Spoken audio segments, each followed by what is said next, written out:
Good morning. We've come to that sort of make or break part of the semester that gets everybody stressed out. Please don't do that, at least on account of my class. We're going to get through together, okay? We'll have this week with this module and then one more module, which is the final. It's not a written test. That will be your final resume and a short video of an elevator pitch, but I will talk about that more later on. This week, you have 3 assignments, and really by week, this module will go through next Wednesday. So you've got a little over a week to do it, actually. We've got a dead day next week, and then finals start on Thursday. So it's kind of a weird schedule for us this semester at ASUBB, but that's what we've got, and that's what we're going to roll with. So this is the final main module. First thing you're going to do is submit that persuasive speech that we have been working on.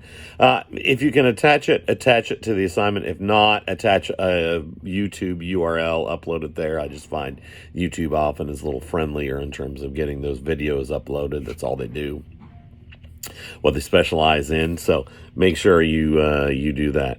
Then the next 2 things we're going to have. We're going to work on a resume. This will be the rough draft. You'll submit the final once I make comments on it later next week. So that would be number 2. And there's some videos to watch. There's 2 things I ask for. Number 1, I do believe in an objective sentence. What are you going for? Not just right now, but in the end. Where will this take you through? I had a student named Brian in my fall online oral comm class, and after going through this, this particular assignment, he decided he had some job opportunities in front of him. He decided to take one that was lower paying, but had a lot more opportunity for improvement and moving up the food chain. And he's been keeping in touch with me. So I think it's good to kind of let us know where you're going. What do you want to do? Make sure there's an objective in there. I'd put it at the top. It's my own personal take. There's 2 videos you're going to watch. She's going to kind of talk down about objective. I think she's wrong.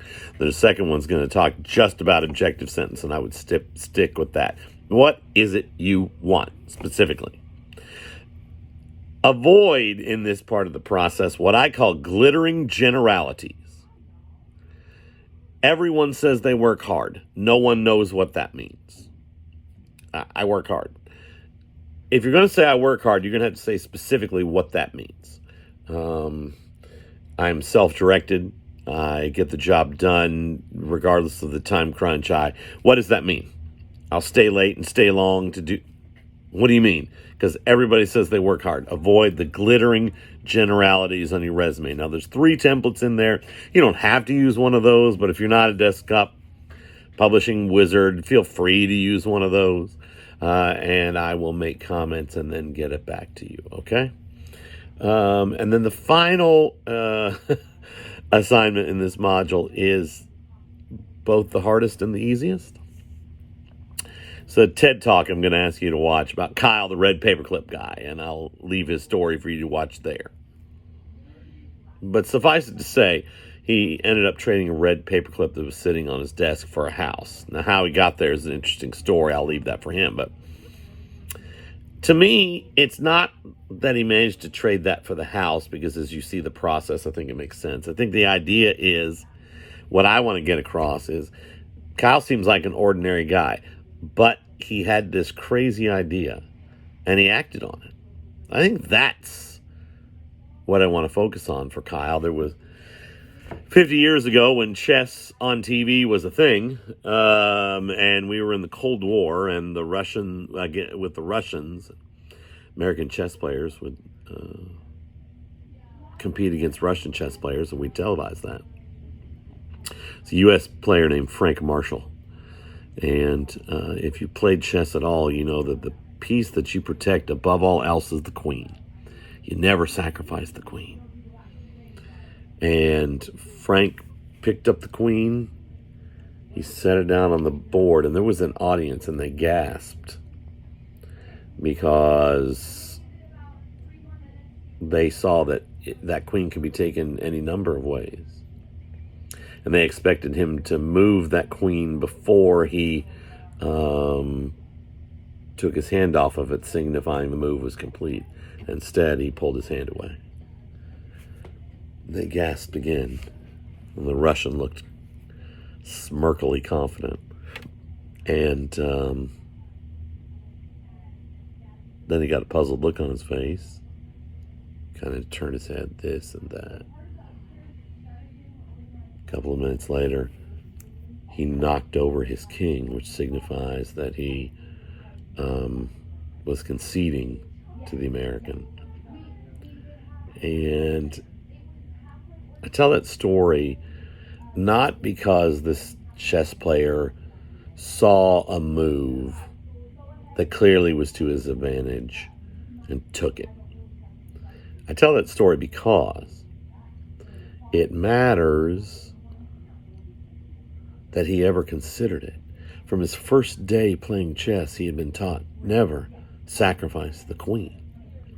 What caused that idea to pop in his head? What is it about that particular chess player that caused him to see something that other people couldn't see even if they saw it? I think that's like Kyle. And I'm going to challenge you to tell me what your red paperclip is. What is the thing that makes you uniquely you? Why do they need to hire you? What is it about you that makes you the best choice over all the other candidates in the world? Some of you have been trained by church, by culture, by school, by whatever, to never talk highly of yourself. And I'm going to ask you to step outside that just for a moment, because I think this matters. It's an opportunity to sell yourself and why this company needs you. This is, I believe, the difference between getting a job and not getting a job. The ability to clearly and concisely state this. So I'm going to ask for that. And then your final will be to redo the resume and submit an elevator pitch. An elevator pitch is this really simple thing. It extends back I don't know how long. The idea is that if you suddenly found yourself on the elevator of a skyscraper, and the boss was there, and for whatever reason it was just you and the head guy or gal, and you were really wanting a promotion or a new job or a whatever, what would you say? 30 seconds to a minute tops. What is the best thing that you could say in that moment? I'm going to argue that you're going to tell that in story form, primarily.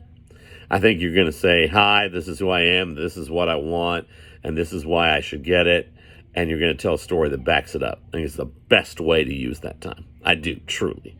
So, consider that. Let's work on this, and then we'll finish with the resume and the elevator pitch, and we'll be done. Y'all have a great week. Bye.